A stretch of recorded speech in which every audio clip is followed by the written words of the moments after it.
ನಮಸ್ಕಾರ. ಜೊತೆಲಿ ನ್ಯೂಸ್ ಸುದ್ದಿಗಳಿಗೆ ಸ್ವಾಗತ.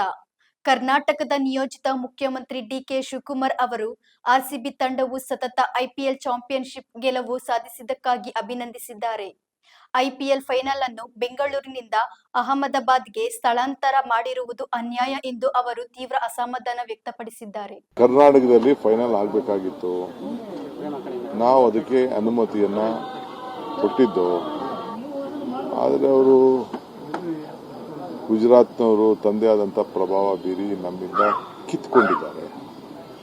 ಅದಕ್ಕೆ ಮುಂದೆ ಕಿತ್ಕೊಳ್ಬಾರ್ದು ಅನ್ನೋ ದೃಷ್ಟಿಯಿಂದ ಅದಕ್ಕೆ ಏನೇನು ಬೇಕೋ ಸಿದ್ಧತೆಗಳನ್ನು ನಾವು ಮಾಡ್ತಾ ಇದ್ದೇವೆ.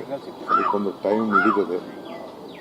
ಸೊ ಅದರಿಂದ ನಮ್ಮ ಸ್ಟೇಡಿಯಂಗೆ ಅನ್ಯಾಯ ಆಗಿರ್ಬೋದು, ನಮ್ಮಲ್ಲಿರುವಂಥ ಯುವಕರಿಗೆ ಅನ್ಯಾಯ ಆಗಿರ್ಬೋದು.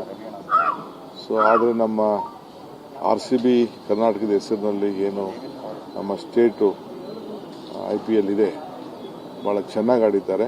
ಅವರೆಲ್ಲರೂ ಕೂಡ ನಾನು ಅಭಿನಂದಿಸ್ತೇನೆ. ಎಲ್ಲರೂ ಕೂಡ ಶುಭವಾಗಲಿ. So on behalf of the state of Karnataka and all the fans of Karnataka, RCB followers, I wish them, we have made proud Karnataka proud, RCB proud.